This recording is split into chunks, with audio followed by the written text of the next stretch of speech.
Hello, everybody. This is Elia Hart, and I'm with Guy Armstrong out of New Zealand. I'm in Nelson, British Columbia, Canada. And today we're going to do just a very quick video on how to prepare for a body electronics intensive. And that's in response to people that are preparing right now for the upcoming intensive here near Nelson in June. So the intensive, the point holding intensive that's coming up is June 5th to 9th. And so people are already starting to prepare.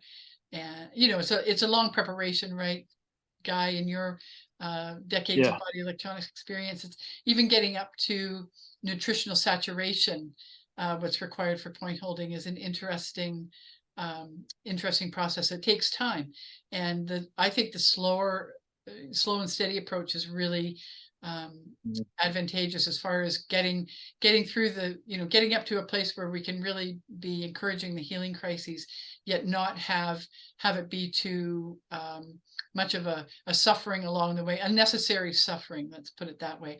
I was reminded of a man this morning. I had a memory this morning of I was teaching a body electronics intensive in Mount Shasta many years ago, and this fellow showed up. He was really hardcore, so he stuck with it, and he never came off the points, and he didn't interrupt the point holding whatsoever. But he hadn't spent a lot of time getting prepared prior. He came with his gallon of minerals, and he was taking the minerals, but I don't think he had really spent too much time getting up to that saturation level. And because of that, he was going into very, very intense healing crises. So he was having extreme diarrhea and vomiting, as a result of doing it so quickly. And before, like, I think it was kind of like the middle of the event, he would, like, right at the end of the point holdings, he would run, whether he was holding points or having his points held, he would be running for the bathroom, and he was vomiting and um, through his stool releasing worms, like wow, full toilet bowl filled with worms. So wow, that came to my mind in the thought of how people are preparing, and how it's so advantageous for people to just take that time and really yeah, yeah, get to that place slowly and surely.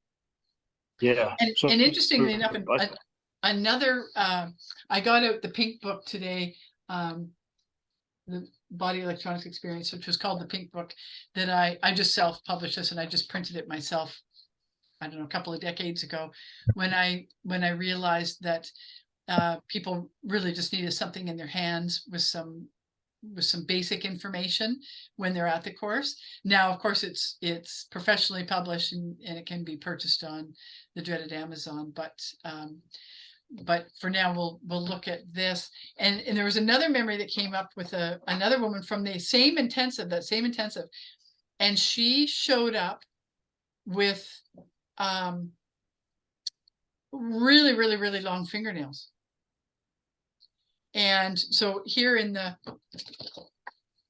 page 67, before point holding, and this is just before point holding, nails trimmed and filed, and so on and so forth. But number one is nails trimmed and filed. So she mustn't have really seen that part of, and I said, well, I hope you came with some really good nail scissors and file.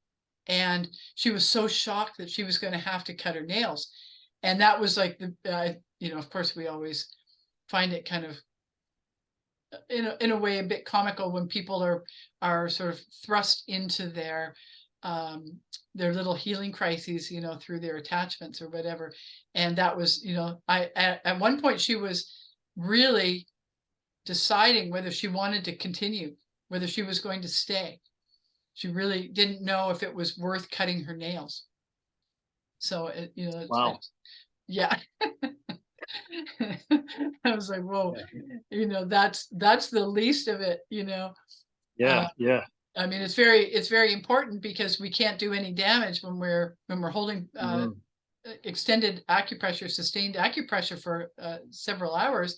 We have to yeah, be very aware of the fact that, and we have to do it, sometimes twice a day. We have to file our nails, before we're holding points again. Every time before you're holding points, you're filing your nails and making sure that and we file them down like that after, so that we make sure there's no sharp edges whatsoever, so that we're not causing any skin damage, you know. But anyway, that's just a couple of things that came to my mind from seminars past. Absolutely. Yeah, you would have had a few people show up with some long ones, but you can buy fake ones now. Right, that's for sure. Or they have all of these acrylic things that they, oh, it's just, yeah, frightening. Because you know what they do with those acrylic nails? They cut the cuticle off of your fingernail. They buff off the entire top of your actual nail, almost down to the skin. And then they pour this stuff over top. Wow. This That acrylic sounds stuff, creepy. and it sticks on there. So they have to buff the nail right off the actual, you know, the actual natural nail. But anyway. Oh my gosh. Yeah. Wow. Yeah, so it's frightening. But so yeah, anything you want to add just in this moment? Well, just thinking maybe you know, if you ever had that done, here's an opportunity for it to possibly grow back, you know. Well, they do If you're grow holding back. I mean, points. they only last a certain amount of time, those acrylic nails. And then as your nail grows out, then you have to, you know, let the acrylic go or trim it off or do whatever. I don't know what people do with, I mean, I wouldn't do that for $1 million. But eventually your nail has to completely regrow. I mean, that's what has to happen, you know. Here's something that is in the Pink Book that I thought was interesting, just to start off this little blurb. This is from John Whitman Ray, founder of Body Electronics. May the burning fire of the Kundalini purify every vestige of blocked activity, that the soul may return to its capacity to choose oneness with the Creator. Let me read that again. May the burning fire of the Kundalini purify every vestige of blocked activity, that the soul may return to its capacity to choose oneness with the Creator. I thought, wow, there's a lot packed into that one sentence, isn't there? And that's what we're doing. That's what people are preparing for. If you're one of these people right now that are preparing for the June intensive, this is why we're preparing. We're preparing for that inner work, that Kundalini energy, and we do it by being as best prepared as we can be. Absolutely, yeah.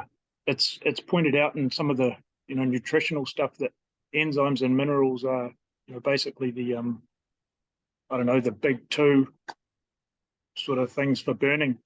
I mean, for creating that Kundalini burn, that fire. They need each other.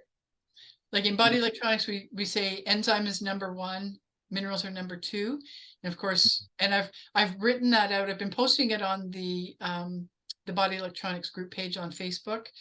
I think in the last day or two, I think I put it out, and then I put AB and so forth for enzymes and AB for minerals, because there's more than just, you know, one type. But they need each other. The minerals and the enzymes need each other in order to really get that that electrical activity, the synapses of the electrical activity really flowing, and of course to get the endocrine system booted back up, you know, from the bottom up. But that's what we're looking to do. We really want that endocrine system to get booted up, and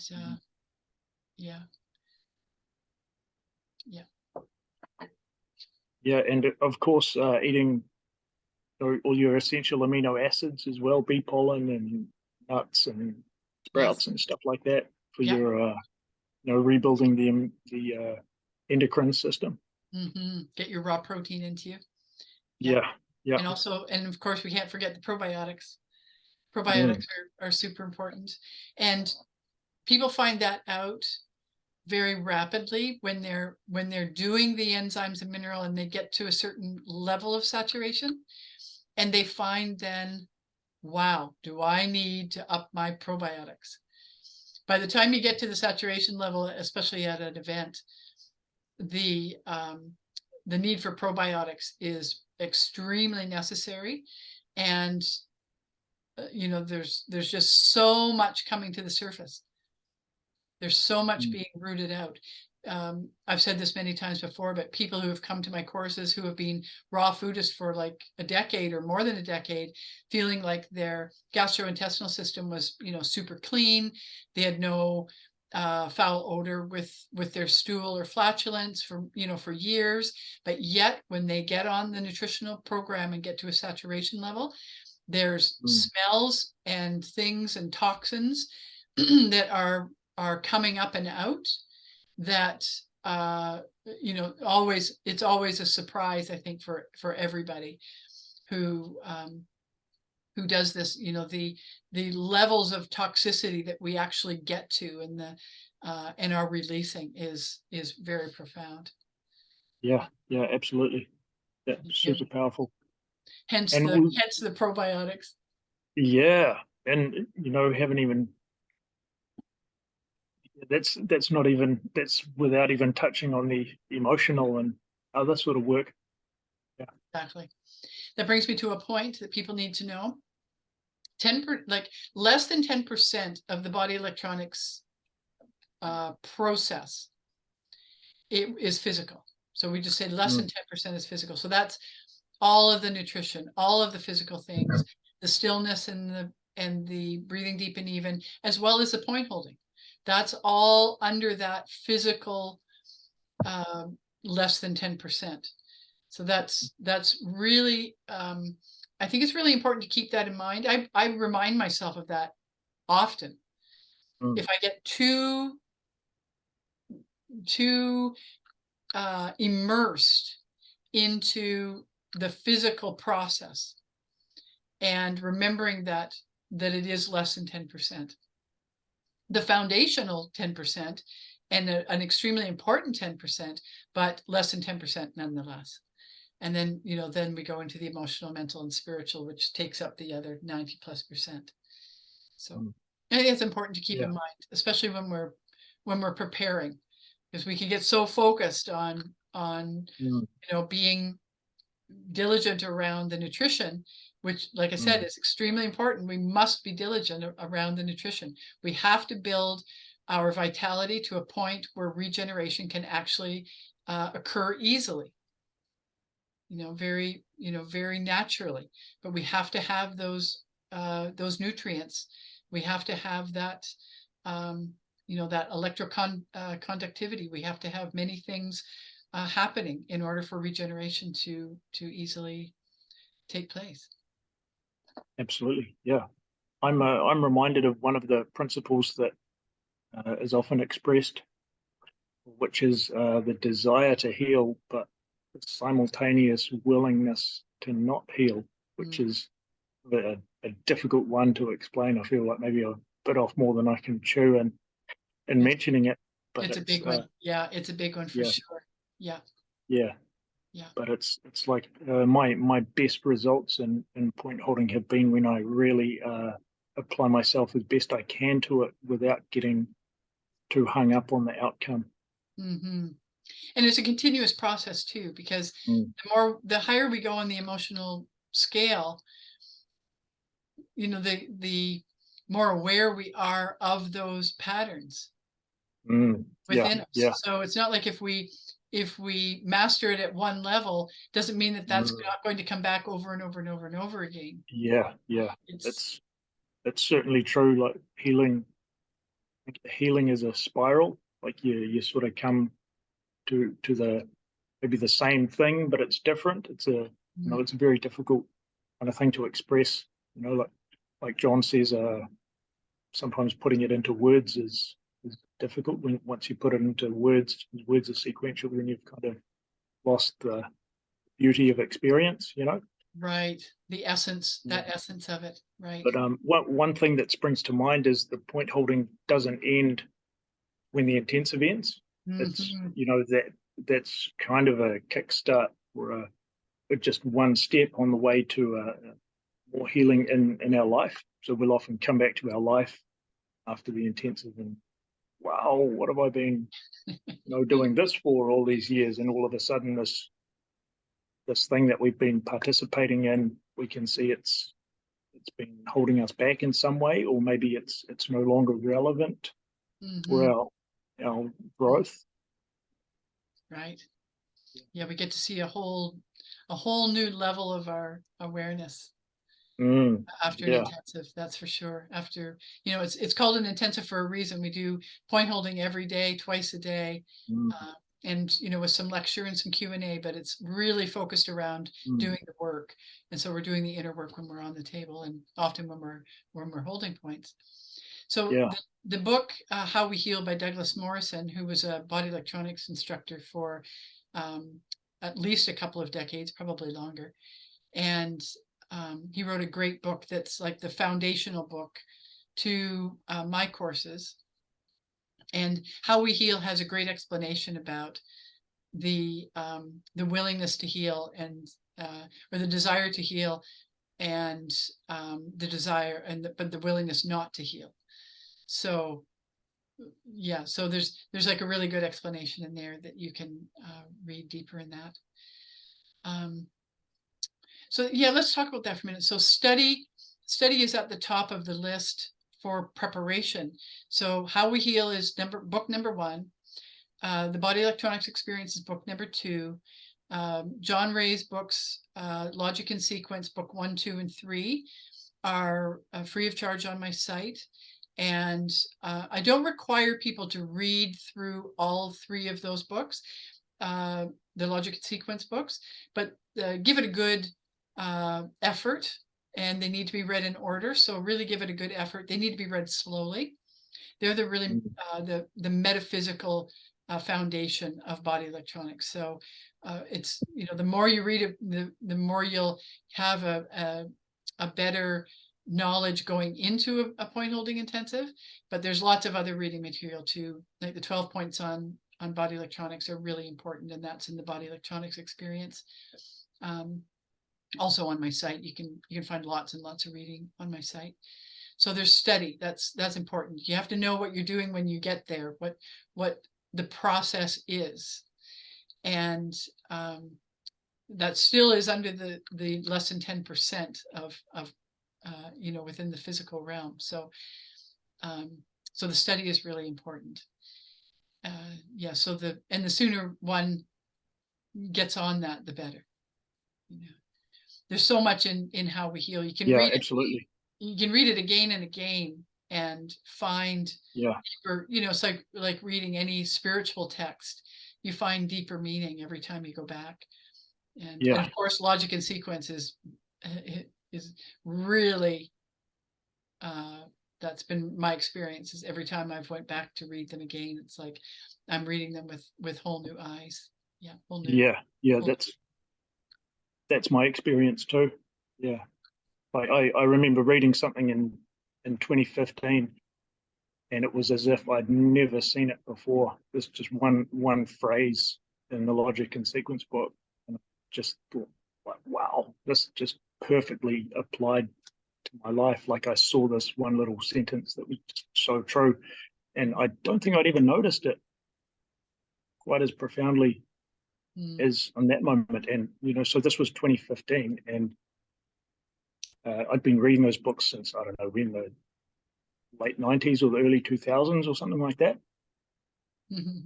Yeah. So if you're watching this and you're kind of new to this work, it's really deep. It's, amazingly deep. Yeah. Book 2 is called The Healing Crises. So it really gives you a thorough understanding of how the healing crisis occurs. And then the third one is probably the least, like, you don't really have to, especially if it's your first point holding intensive, you really don't have to read the third book. It's called The Electrification of Matter, and it's really the advanced teachings of body electronics. But if somebody can get through the first book and the second book, or even partially through the second book, The Healing Crises, that would be really, really great. Yeah, those books are amazing. I think just about every book that's been written on it by anyone is sort of super profound. Yes, I encourage people, because they'll never be printed again. And so, Mm. they're not, you can't buy them anywhere. So I encourage Mm. people to download them off of my website and even have them printed. In seminars past, people have sent them to printers and got like a nice spiral binding, and it's 999 pages, but you get it, on both sides of the page, and then you can even divide it like they're divided, book 1, 2, and 3, and yeah, I think that's really important to have the hard copies. It's scribed on my website, so I don't know. I mean, that could disappear, right? Like anything online could just disappear, and I have hard copies of the book, but that's to to recreate what's already onscribed could be very time consuming. So I recommend Yeah, everybody to really just download them or even print them off. yeah, download them and print them off. Yeah, if you Mm, don't like reading on a screen. yes. Yeah. Yeah, And then you can, it's you can take notes. You can, I always put, like when I was printing off the pink book, I always left a few blank pages in the back, and I encourage people to take notes right in the book. And mm, and then they have it, for they're looking up something, and then they have their notes from the course. That's mm, always helpful. Let's yeah. see. Oh, this is something that I just we'll just go through this quickly. I don't want this to be too long. I'll I'll go through this a little bit. It's just a little bit about resistance, and I titled it "Resistance is Made Manifest." So I put on the top, "What we resist persists." So many people said that. I put John Whitman Ray beside it, but Jung said it before him, and many I've seen it written many times from many Mm, different people. So interesting. yeah. There are three main ways we may see our resistance patterns reflected to us by our environment. When we feel an emotional response / reactive trigger, we may observe the external pattern as the same reactive position we hold, the opposite of what we are holding, or that which we hold in the minutest amount of either or both. So when we're looking at resistance, as far as the duality goes, so it's a really good thing to know that we can get triggered from our environment, and often we'll think, like, let's say we're triggered by war. That really triggers us, by something that's warring, a warring energy, somebody that's fighting, confrontation, anything like that, and that really triggers us. Well, we could be holding a position of the opposite of that, and that's why we're triggered. Mm, We could be holding our attachment to what we consider to be peace, and mm, that's why we're triggered by war. Because if there's peace, if there there's duality, and there's actually a trifecta in each duality. There's always a fulcrum point. So but right now we'll just talk about dualistic oppositions, or what seems to be oppositions, mm, could seem to be oppositions. So that's a good way to look at it. It's like, so are we coming from a position of we're being triggered by that, or can we look to where it's actually coming from? And it can be the same. So we're holding the position of that warring energy within us. We may not be aware of it, but if we're triggered by it, it may be there. Or we're holding the opposite, or we're holding a minute amount of either or both. mm, So that's just a really good thing to keep in mind. mm, Still in the area of honest observation, or a combination of the above. So that's all our opportunities to apply the laws of unconditional love and forgiveness. We become more and more aware of our patterns of behavior, which allow for greater responsibility. And in brackets, I put ability to respond appropriately. Be very aware when you get triggered emotions. By projecting emotion attached to resistance into the environment, we miss the opportunity to contain, and in brackets control, and transmute. If this happens, forgive yourself and know another opportunity trigger will come. So that's, we may miss an opportunity where we projected it and blame the outer environment for our trigger, yet that opportunity will come again, believe me. And that's, it's quite comical. Once you get to start doing more of an internal process, then but by being aware of our external environment, then we start to see how those triggers, we are attracting those triggers for our own inner work. And that gets less and less. The more we attend to the inner work, the triggers on the external level get less and less and less. If this happens, forgive yourself and know another opportunity will come. With disciplined effort, it gets easier to see the opportunities as they present themselves, and accessing forgiveness and love becomes a natural part of the process. When we do not miss these opportunities and recognize the pattern with its emotional quality while lovingly and willingly enduring, and in brackets, I didn't say inactive, the transmutation is taking place within, and the change is reflected in the outer condition. Self-responsibility, and in brackets, owning your pattern and emotion, is key here. This is where justification ceases to exist. So that's what came to me today to share. So that's, I think that came particularly because especially when people are coming into the body electronics work, initially, and especially when we start our first intensive healing crises through the nutritional process, we start to see our triggers ever more acutely.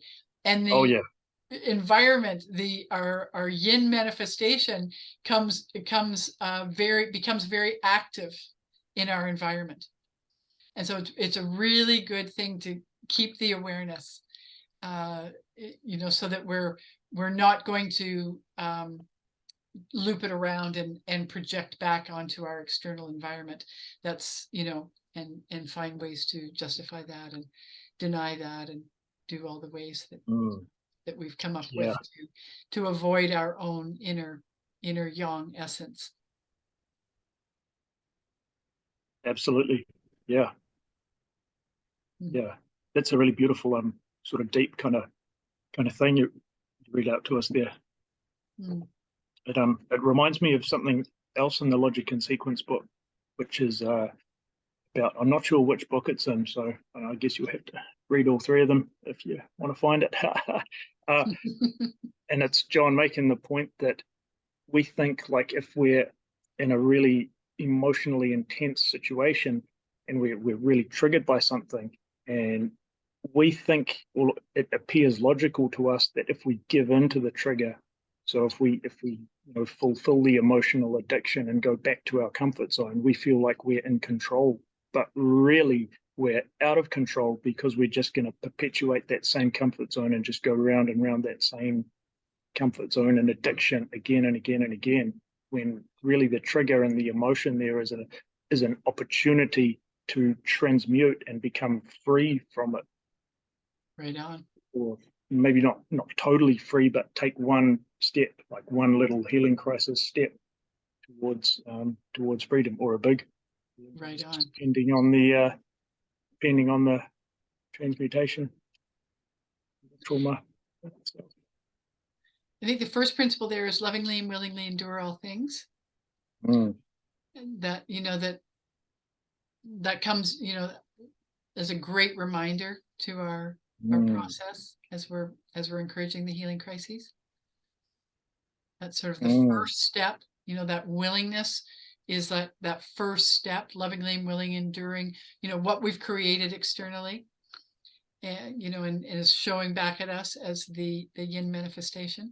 Or it can be what collectively consciousness has created. It may not be our individual creation, but we have somehow, through attachment or through sympathy, through some form of resistance, we have attached ourselves to the yin manifestation where we're experiencing it or seeing it, becoming aware of it. But it could be a more of a collective yang consciousness that has, has created it. But like I said, we've attached ourselves to it. If it's appearing in our reality, on some level, even if it's minute, we still have a little bit of something there to work with. Yeah. Okay. We don't have to take on the whole thing. Sometimes it's like, well, this happened and why? That reminds me of did a session earlier today where whys came into being. So we don't use the why in body electronics because that takes us into an intellectual, more psycho idea of what's the term, like to more of a intellectual idea about how we're creating things or uncreating things, but that's not what we're doing. We're not looking at it from that perspective. So whys have no place within the body electronics process. Yeah, because it kind of invites the person, like if a person's on the table and the point holder is saying, "Oh, why do you feel sad or angry or whatever?" It just invites a big story, and then we want the point holder to focus on the word patterns and the memories and emotion, feel them and intensify them, and you don't need to worry about why. It actually derails. It actually derails the inner work. It takes it into an intellectual attempt to understand, which is not what we're doing in body electronics. Yeah, forget about it. Yeah. Regarding the first point that you said there about lovingly and willingly enduring all things, I was going to say to everyone, if that's a bit too much, then just try your best. But then when I thought that, I was reminded of a point holding session where I was on the table and a gentleman named Graham Bennett, who's an instructor here in New Zealand, was holding my points. And he said to me, this, "Stop trying to love it and love it."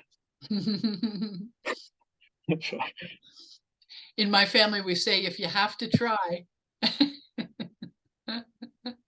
Yeah. Now you can apply that to many things, but trying is actually when I went, one of the resistance patterns that when I went to a zero ohms resistance was through that resistance of trying.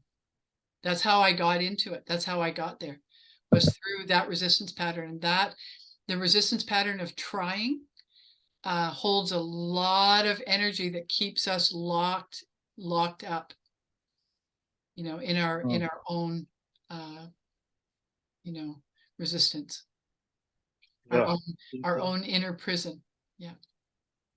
Do you think it's sometimes like used as a justification, like I'm trying to do this, but I couldn't, so now it's like just a habit. Okay to not participate. It's a habit. It's a pattern. It's an addiction. Yeah. It's that idea. It's actually a denial of our own ability to be in our essence.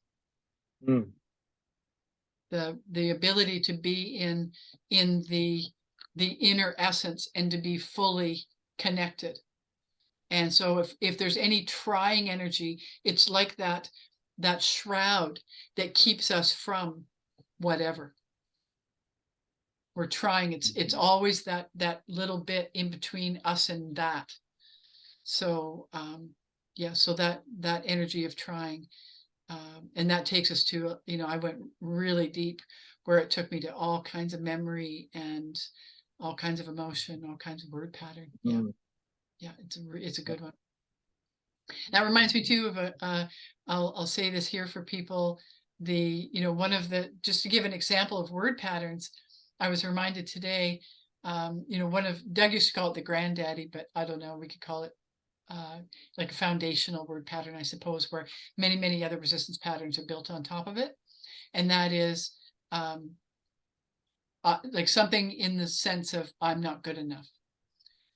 So and that duality of I'm not good enough, I am good enough. And so there's lots of energy and lots of resistance built upon that that word pattern.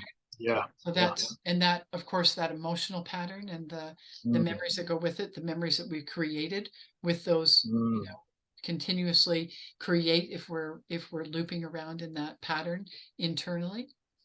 That's when that comes up, that feeling of not being good enough, that's a that's a really good one to we can do the inner work through the healing crises all the way up, right up to and into the intensive. Yeah, absolutely. These are all tips of things that you're going to need to know, not only at the intensive, but the whole time, months and months leading up to it, and months after the intensive, like you mentioned earlier. I like people, like, in a perfect world, if people took as much time, like from now, we're now at the first part of February, so that's giving us several weeks, before June 5th, to really build that healing crises. So think about how many weeks it takes us to get to that saturation level. Stay at the saturation level throughout, prior, preferably like a couple of weeks prior, be at saturation. During the intensive, and then a couple of weeks after, stay in saturation. And then as long as it took you to build up to that level, take that amount of time to gently and slowly come down into what we call maintenance level of nutrition. So it's that, makes that healing crises. When I was traveling and working with Doug and taking all of Doug's intensives back in the 2000s, I was in healing crises all the time. I bet. Yeah, I bet. Maybe because he was doing 3 long intensives a year. Always one was a month. Wow. And the instructor's course in 2003 and 2004 were 5 weeks. He had narrowed it down from 6 weeks to 5 weeks. So there was always like this one big chunk, but I was always going into saturation, coming off of saturation, going into saturation, coming off. Like it was several years of basically just constantly being in healing crises. Yeah, doing everything I could to maintain that high level of healing crises.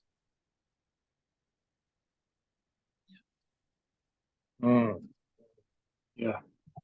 It's so beautiful to think that there's work like this wherein, like, we look out into the world, or at least I did when I was a kid, and it just looked like absolute chaos, as far as the world and my mind and everything. And it's so cool we've got this work, we can sort of clean this up, and it really body electronics helps us to make sense of our lives and how we sort of got into the situations that we're in, so beautifully.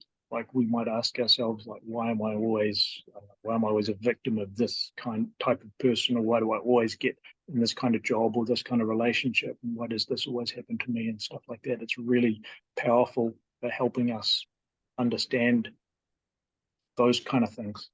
Finding the patterns within that created it in the first place. Yeah. And I want to say something about freedom as well, because lately I think I saw a fair bit of talk in North America over the pandemic about freedom, and we had a very similar thing here in New Zealand about governments becoming too powerful and stuff like this. And regardless of what we think about that kind of thing, I reckon this work is gearing us up for real freedom, because we're really taking responsibility for all of our thinking patterns and our deepest, most inner thoughts.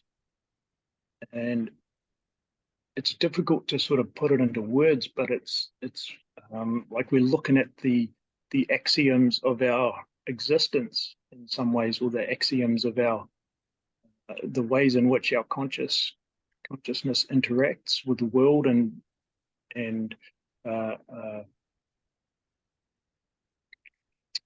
gives and takes with the world. And Yeah, yeah, interconnectedness, the yeah, interconnectedness and with our field, with the, the inner field, the yang, with the externalized yin field. Yeah. yeah, yeah, yeah. That's what I wanted to say, I think. But we're we can have the best government in the world, but if we're still bound by those same enslaving reactive patterns, we're never going to have a shred of freedom if Right. we're, tied up in our emotional addictions. Well, the overreaching government and public health authorities in the world is really a external manifestation of a great percentage of humanity not willing to take responsibility for their own lives. And wanting to So, sort of control everyone it else. gives the opportunity for zealots to come in and do it for them, Mm, and yeah, that's what we've been subject to I think so. for Yeah, the last 3 years. Well, for decades and decades, thousands of years, really, yeah, yeah, on Earth. Maybe for I don't know how long. It's been a very long yeah, time. yeah. But the more that we um, relegate our responsibility to something outside of ourselves, that's when we're Mm, going to continue to. yeah, yeah, Yeah. So yeah, yeah. we'll get to a place in true freedom. Uh, there won't be any need for any kind of politics, any kind of, Mm, any of these hierarchical systems, all of these authority systems. The need for those will just completely disintegrate. yeah, yeah. And we just have people acting in communities and Hmm. Yeah. really acting. With the Yeah. principles of body electronics. Somebody was talking to me recently about community, living in community. A lot of people are doing that.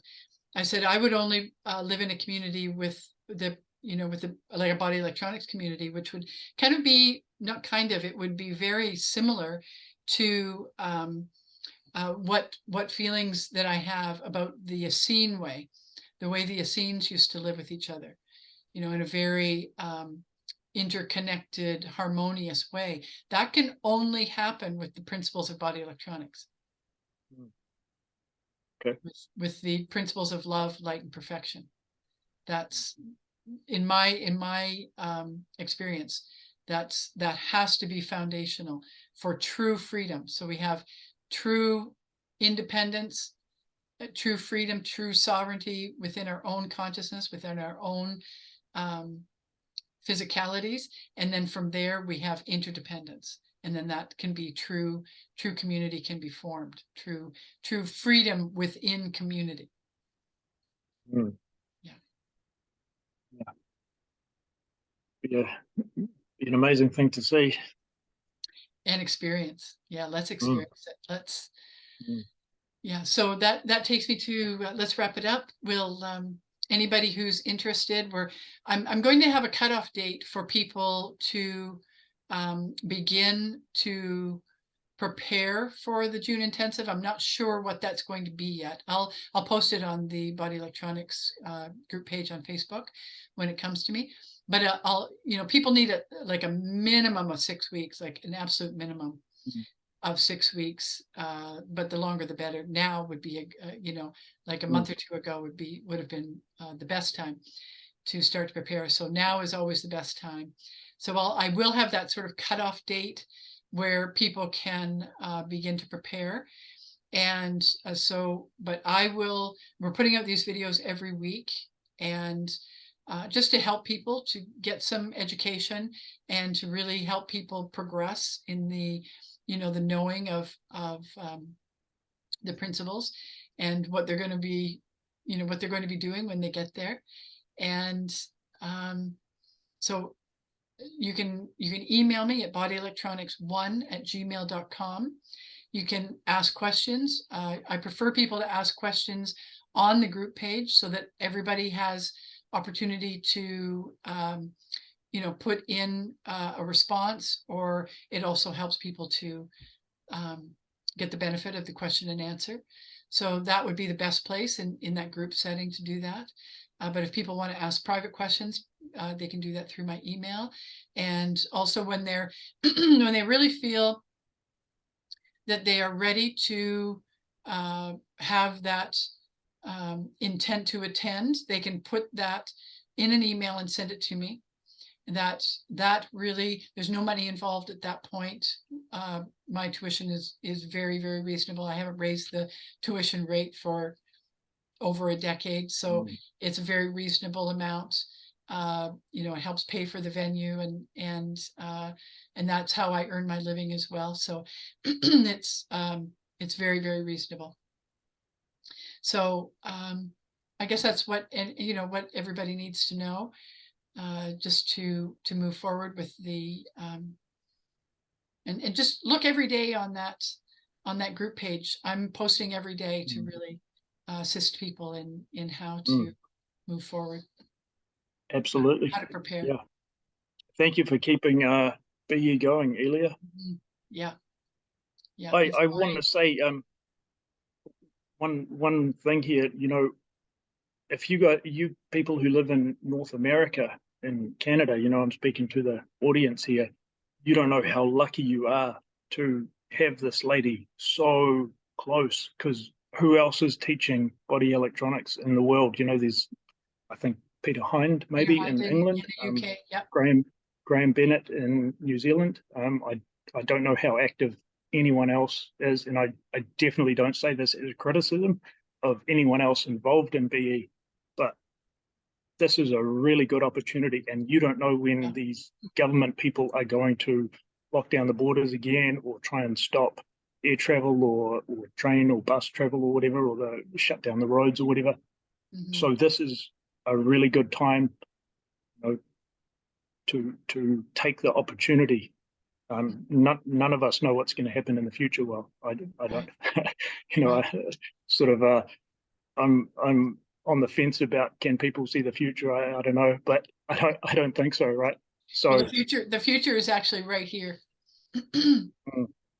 But it's definitely affected by the commitments that we make, and this is a really worthy commitment if you're really sincerely interested in real freedom and real I don't know, inner strength. This is like the best work I've ever seen. I've been involved in the sort of new age community for, I don't know, over 20 years or something, and I've never seen anything remotely like body electronics that's as good as or as powerful. No, there's nothing like it, that's for sure. maybe these things that are better, maybe they're out there, but I haven't seen them.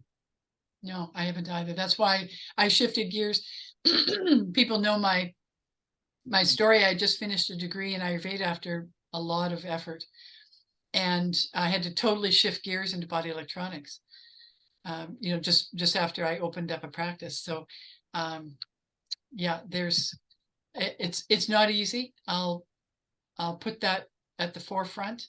It's extremely, it can be extremely challenging, and it's, you know, and that's an ongoing, you know, it's ongoing challenging, because we're always changing our consciousness. If we're encouraging the healing crises and we're following the principles, we're moving in the evolutionary direction as slowly or as quickly as we choose. You know, it's all about what we put into it. It's really one of those things that what you put into it is really what you experience. So yeah, it's extremely, it's also it's for everybody. Of course, it's for everybody, but a lot of people over the years that are attracted to it are really hardcore healers. They're either doing healing work, you know, as a practice. You know, we've had lots of naturopaths, you know, chiropractors, dentists that are doing sort of more bio dentistry. You know, lots of people like that. I mean, there's, you know, but one of the things I was thinking recently was I'd love to have some people in that have, because, you know, it could spread so easily around the world with a little bit of attention. People like I see people that are on the world stage, like people that are becoming more and more and more conscious on the world stage. And if those people connected with body electronics, they could really start a ripple effect. And I'm really Yeah. calling on that for people that are, you know, I'm not one of these people. I'm in a very remote area. This is the picture behind me I took the other day is off of my deck. I'm in a very, you know, remote space, and other than these videos that I make, I'm not out in the public eye. So so yeah, I put that out to people, you know, that, you know, if they feel the call, if that comes to them, then let's get this going. Let's get this moving, and let the ripple, you know, uh, go right through the consciousness of humanity, so that people can come back into what we truly are, which is, Mm. you know, born of love, born of light, and born of perfection. Mm. So let's Yeah. really, um, yeah, bring that to the forefront. Okay, that's all I have to say for today. All right. Yeah. Thank you, everyone. Thank you, Aaliyah. Yeah, thank you. Thanks, Guy. And we'll be back on Tuesday for Guy's going to be talking on Tuesday about it's called The List, and so we'll learn more about that on Tuesday. Um, until then, yeah, love, light, and perfection. All right. Okay, See ya. bye.